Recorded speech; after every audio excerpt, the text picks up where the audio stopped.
Hello and welcome student आज की video हमारी रहेगी हिस्ट्री बेस्ड, जो कि आपके अपकमिंग एग्ज़ाम के लिए बहुत ही ज़्यादा इम्पोर्टेंट होने वाली है।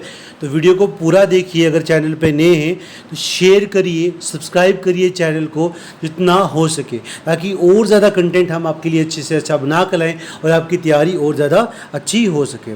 तो ज़्यादा देर ना करते हुए हम सेशन को स्टार्ट करते हैं। तो सेशन को स्टार्ट करेंगे हम इंडियन नेशनल मूवमेंट से, और आज की वीडियो का सबसे पहला टॉपिक सामने आपका ये कंटिन्यू इसी तरह से चलती रहेगी आगे, और आगे भी वीडियोज़ को देखते रहने के लिए सब्सक्राइब कर लीजिएगा।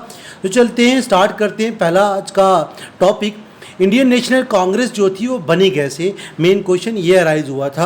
और ये तो सबको पता कि बनी थी 1885 में, ठीक है। अब बनी कैसे उसके बारे में बात करते हैं।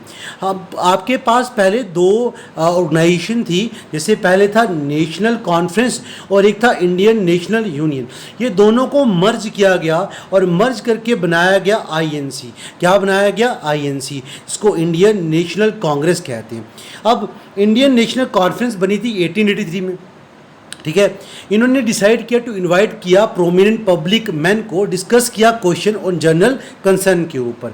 और जो सेकंड ऑर्गेनाइजेशन थी कौन सी, इंडियन नेशनल यूनियन, 1884 में फॉर्म्ड की गई बाई एओह्यूम। इन दोनों को मर्ज करके जब आईएनसी बनाया गया, आईएनसी बनाने के बाद इनकी जो पहली मीटिंग थी वो ऑर्गेनाइज की गई बाई एओह्यूम, जो एक रिटायर्ड सिविल सर्वेंट थे। कहाँ पर की गई? गोकुल दास तेजपाल संस्कृत कॉलेज इन बॉम्बे, याद रखिएगा। इसके प्रेसिडेंट थे डब्ल्यूसी बनर्जी। जो इसके प्रेसिडेंट कौन थे? डब्ल्यूसी बनर्जी थे, याद रखिएगा। और फर्स्ट मीटिंग के अंदर के जो डेलीगेट्स थे वो कितने थे? 72। कितने डेलीगेट्स थे मीटिंग को अटेंड करने वाले? 72।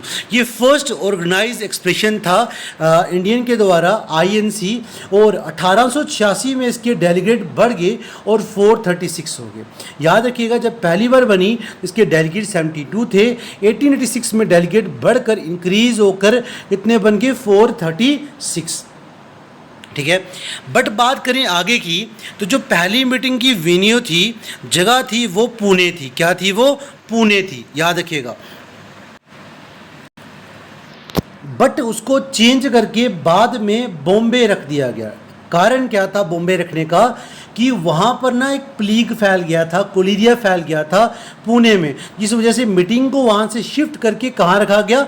बॉम्बे में।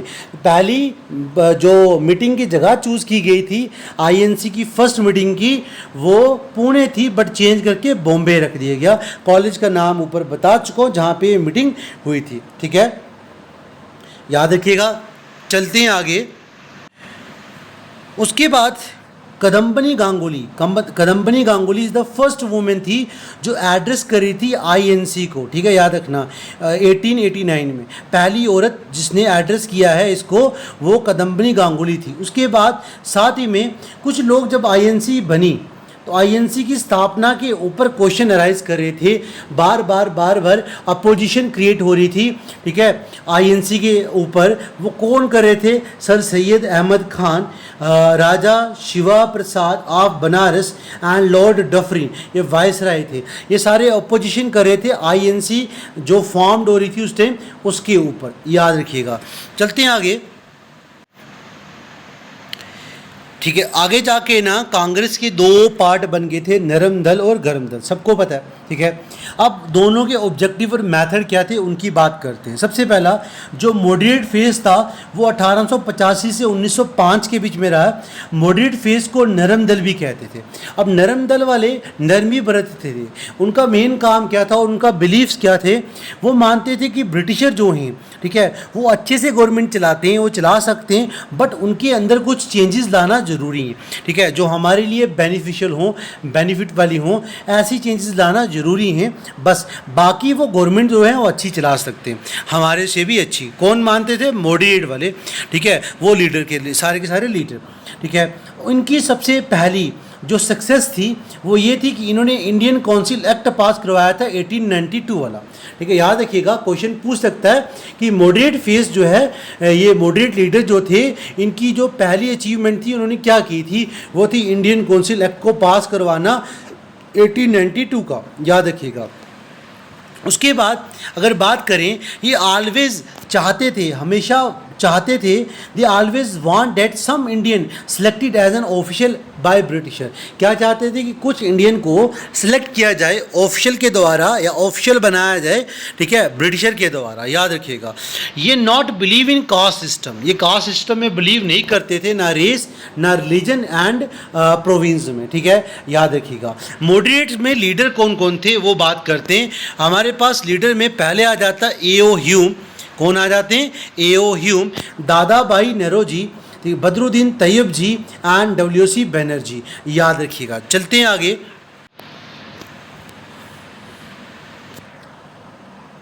और भी बहुत लीडर थे। कह रहा है ये परस्यूड करते थे that the British government and the British public opinion to introduce reform in India.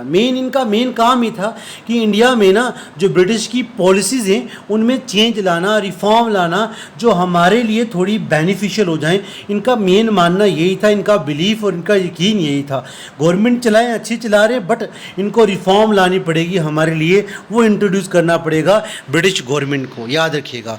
हमें पता है कि 1885 से 1885 से, ठीक है, 1905 तक कौन रहे? मॉडरेट। उसके बाद आगे एक्सट्रीमिस्ट। एक्सट्रीमिस्ट को हम गरम दल कहते हैं, ठीक है, जो घर में बरत कर अपना काम चलाते थे।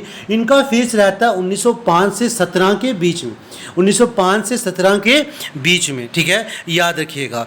ये डिससेटिस्फाई थे किससे? उनकी अचीवमेंट, मॉडरेट्स की अचीवमेंट से ये डिससेटिस्फाई थे। इनको कोई भी उनसे लेना देना नहीं था, ये उनसे नाराज़ थे, उनकी अचीवमेंट से खुश ना थे, उनके मेथड और उनकी अचीवमेंट से। याद रखिएगा, ठीक है।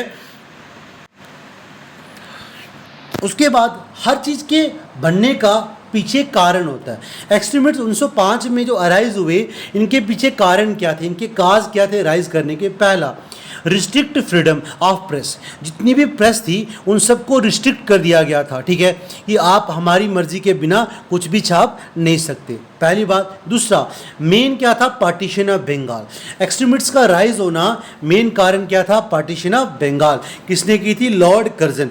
उसके खिलाफ खड़े हुए एक्सट्रीमिस्ट्स, और मेन कारण यही था इनका बनने का। उसके बाद था reactionary policies of Curzon university act 1904 और इंडियन ऑफिशियल सेक्रेटरी एक्ट 1904। ये सारे कारण थे राइज होने के, किसके? एक्सट्रीमिस्ट्स के, ठीक है, याद रखना। आगे चलते हैं इसके ऊपर। मेथड ऑफ एक्सट्रीमिस्ट्स क्या कहते हैं? मेथड क्या थे इनके काम करने का?